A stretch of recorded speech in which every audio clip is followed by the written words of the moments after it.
बांग्लादेश के पास दुनिया के सबसे बेहतरीन गारमेंट सेक्टर्स में से एक मौजूद है और इंडियन जो टेक्सटाइल इंडस्ट्री है वो हमेशा से स्ट्रगल करती रही है इनके साथ compete करने के हवाले से।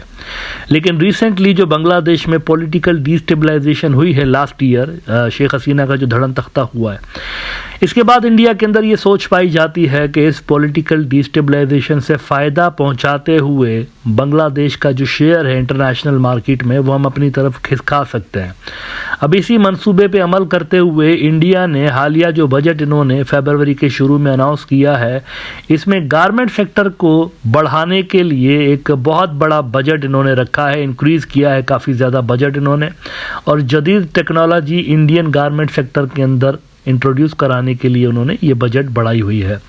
ओपी इंडिया ने रिपोर्ट किया है कि budget boost for textile industry, India gets ready to use advantage as businesses try to move away from Bangladesh. उन्होंने कहा है कि ये बांग्लादेशी जो बिजनेस है ना, इसको अपनी तरफ करने के लिए हमने एक नया पैकेज इंट्रोड्यूस करवाया है। मेक इन इंडिया के तहत उन्होंने टेक्सटाइल की जो मिनिस्ट्री है उसकी बजट बढ़ा दी है इंडिया ने।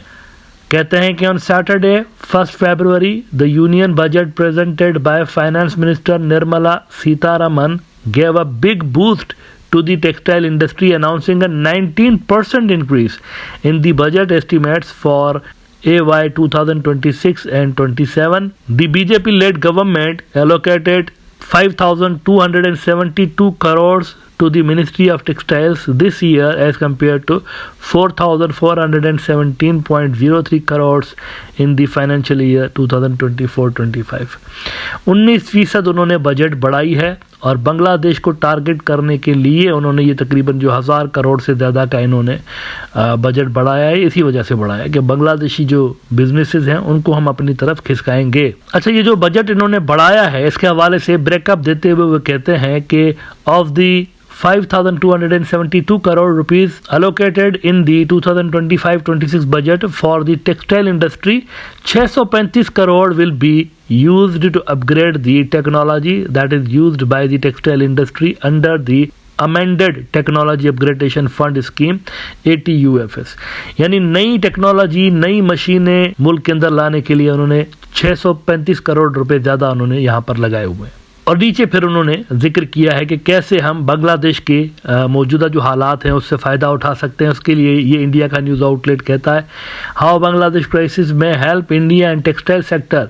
Interestingly the ongoing political crisis in the neighbouring country of Bangladesh is adding India's garment industry to flourish by enhancing exports. Bangladesh used to be the second largest exporters of garments, but the sector in the neighboring country is looking at uncertainties amid a financial crisis, power crisis and violence. After the fall of the Sheikh Hasina-led government, India has a scope to enhance increased cotton exports to the USA, UK, France, Spain, Italy, Netherlands, etc.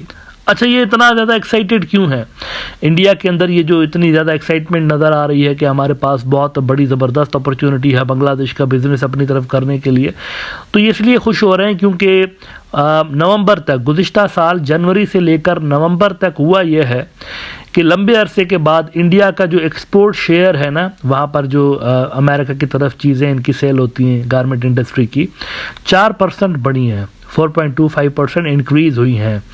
लेकिन बांग्लादेश की जो है वो 0.4% decrease हुई है at the same time. तो वो समझ रहे हैं कि हमारे पास ज़्यादा बिजनेस आ रहा है क्योंकि उनका शेयर डिक्लाइन हुआ 0.46% से इस अरसे के दौरान, और हमारा जो शेयर है वो बड़ा है। बांग्लादेश ने $6.7 बिलियन की चीज़ें असल में सेल की थी इस अरसे के दौरान, जनवरी टू नवंबर 6.7 बिलियन की, जबकि इंडिया ने $4.4 बिलियन की चीज़ें सेल की थी अमेरिका को।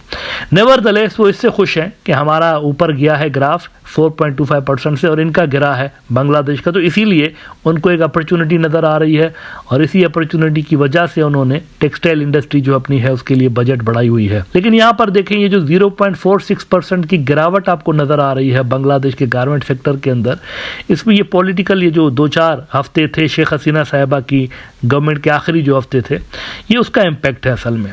ये कोई इंडस्ट्री का इम्पैक्ट नहीं है, या ये कोई इस चीज़ को जाहिर नहीं कर रहा कि इंडस्ट्री ओवरऑल डिक्लाइन में जा रही है। ये मजमूई जो पॉलिटिकल क्राइसिस थे मुल्क के अंदर, उसका इम्पैक्ट पड़ा है, लेकिन फिर भी उतना नहीं पड़ा जितना एक्सपेक्ट किया जा रहा था।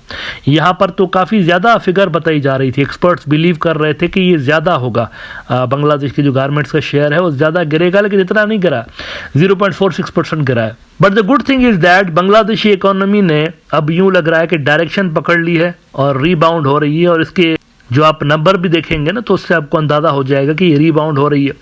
बिजनेस स्टैंडर्ड की मैं अगर आपको कल की खबर दिखाना चाहता हूँ, exports in January up 7% to 4.5 billion year on year basis, यानी इस साल जनवरी में जो बांग्लादेश की एक्सपोर्ट हुई है वो गुज़िश्ता साल जनवरी में, यानी जब शेख हसीना पावर में थी, उससे भी ज़्यादा हुई है। अगर आप मंथ टू मंथ कंपेयर करें तो गुज़िश्ता जनवरी से इस जनवरी में एक्सपोर्ट बांग्लादेश की बढ़ी है, और ये जो एक्सपोर्ट है इसमें सबसे बड़ा हिस्सा ही गारमेंट जो इंडस्ट्री है बांग्लादेश का उसका है। वो कहते हैं दी countries merchandise exports grew by over 7% to $4.5 billion in January compared to $4.2 billion in the same month a year ago, driven largely by an increase in shipments of ready-made garments. इसका मतलब है कि गारमेंट इंडस्ट्री जो है वो दोबारा से track पे आ चुकी है, बाउंस बैक कर रही है। हाँ, ये वर्कर्स का कुछ इशू नज़र आ रहा है बांग्लादेश के अंदर, इतलात आई हैं कुछ जगहों पर, वर्कर्स कह रहे हैं कि हमारी पे इंक्रीज की जाए, इस हवाले से कुछ मुजाहरे भी देखने को मिले हैं। But still if you compare the wages of Bangladeshi workers तो वो इंडिया के मुकाबले में काफ़ी कम है। तो ये जो इंडिया के अंदर सोच है कि भाई हम इन्वेस्टर्स को अट्रैक्ट करेंगे, तो इन्वेस्टर्स तो ये चीज़ें देखते हैं ना कि वहाँ लेबर कितना सस्ता है, अगर जाकर वहाँ फैक्ट्री लगाएंगे तो लेबर कितना सस्ता है, दीगर चीज़ें हैं। ये तमाम जो सहूलतें बांग्लादेश के अंदर इंडिया से बेहतर तादाद में मौजूद है। एज फार एज ये जो उन्होंने फैक्टर गिनवाया कि वायलेंस की वजह से और पॉलिटिकल अनस्टेबिलिटी की वजह से भी कंपनियां यहाँ पर शिफ्ट हो सकती हैं इंडिया के अंदर, तो वो फैक्टर भी मेरे ख्याल से इतना ज़्यादा अब बड़ा नहीं है कि कंपनियां इसको कंसीडर करेंगी, क्योंकि उस लेवल की वायलेंस नहीं है बांग्लादेश में जितनी इंडियन मीडिया रिपोर्ट करता है, उस लेवल की पॉलिटिकल अनार्की नहीं है जितनी इंडियन मीडिया रिपोर्ट करता है। इंडियन मीडिया को जो बढ़ा चढ़ा के इस चीज़ को लिख रहा होता है ना, वो जो शुरुआती कुछ हफ्ते थे शेख हसीना के यहाँ से भाग के जाने के बाद, तब कुछ डिस्टेबलाइजेशन हमें नजर आई थी। अलबत्ता उसके फ़ौरन बाद जब इंटरम गवर्नमेंट आई है, उन्होंने चार्ज संभाला है, तो उन्होंने बड़ा अच्छा काम किया है। स्टेबिलिटी मुल्क में काफ़ी हद तक रिटर्न हुई है, और ये जो ग्रोइंग नंबर्स आपको नजर आ रहे हैं, एक्सपोर्ट बढ़ी है ना 7% से जनवरी के अंदर, तो ये उस चीज़ की तरफ इशारा कर रहा है कि रीबाउंड हो रही है पूरी की पूरी इकोनॉमी बांग्लादेश की। लिहाजा इतना आसान होगा नहीं इसके साथ कम्पीट करना इंडिया के लिए।